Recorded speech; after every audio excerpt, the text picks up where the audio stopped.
Alright guys, what is up?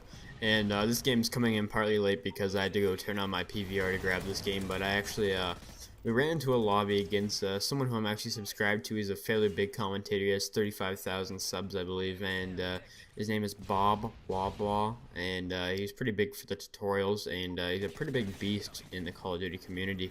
And me and I'm not sure if we're in a full party. I believe we're in a party of 4. I think we're in a party of 4. We ran into a party of him and 2 other guys on his friends list, and I must say he actually is a pretty decent player, and I do respect the guy.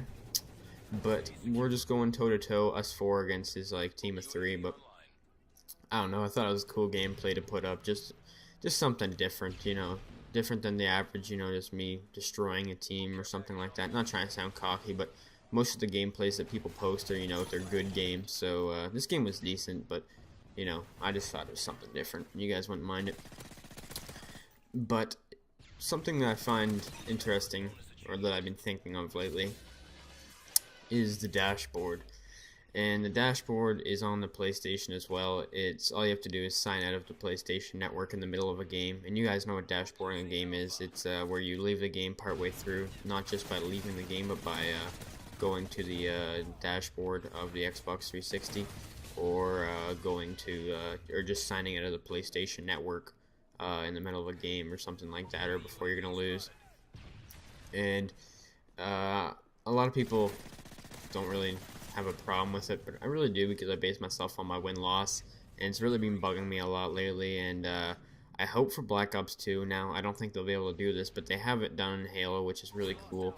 But they need to take the dashboard system out. So the game needs to record the stats as they are. So, say your team's losing at the last minute, you dashboard a game, and, it doesn't count as anything. Your kills and deaths don't count, your win and loss doesn't count, I think that's bullcrap, because when someone else hosts, everyone in the game gets a loss, even if you're about to win.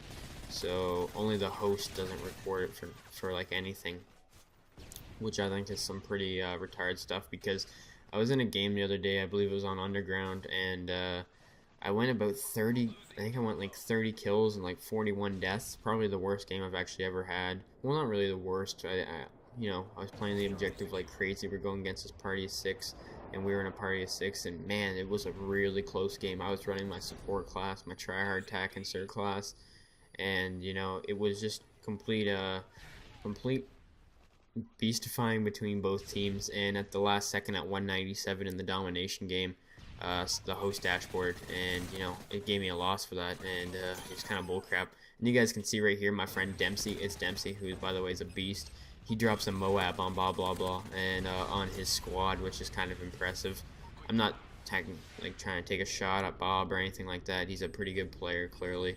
But that's why I'm saying, you guys can see he left the game, didn't dashboard, he just left the game normally. And that's why I have respect for someone like that, who just leaves the game, not dashboarding. Now, that's what I want to kind of cover for this commentary. I don't know, I just think it's kind of bullcrap. What do you guys think about it?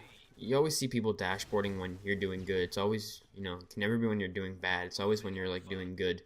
It's because the other team gets fed up with you and they dashboard, which is kind of silly if you ask me. But I like to give a shout out to Dempsey. I don't know if he even watches my videos, but he actually we ran into 2 different YouTubers, or 3 different YouTubers in 3 different days, or in 2 different days. Sorry. Yesterday we ran into Bob, and we actually dropped a MOAB on him. And at the end of the game, I actually sent him a message just saying good game, and I respect you, and I'm a sub, and that's all I said to him. He didn't reply back, clearly. Well, obviously he's a big YouTube commentator. They don't have time for small people, right? But anyways, I sent him a message at the end of the game saying good game. And the day before that, we actually ran into God of Death 89, another YouTube commentator with, I believe, at least 20,000 subs, and we made him rage quickly. We dropped a MOAB on him too, which is kind of funny that we're actually dropping MOABs on these YouTubers. And I don't know. I have a feeling that they've never been MOAB before. I'm not saying, I'm not bragging or acting cocky, because I actually didn't get the MOAB in this game. I dropped a MOAB on God of Death though. I'm not saying anything. I'm not taking anything away from the guys. They're really good players, but sometimes you get lucky and you get on a little bit of a streak. That's all I'm saying here. And earlier that day we ran into Optic Merc and another Optic, and they actually were the real Optics, and they were actually trying pretty hard, and we beat them on Arcadin too.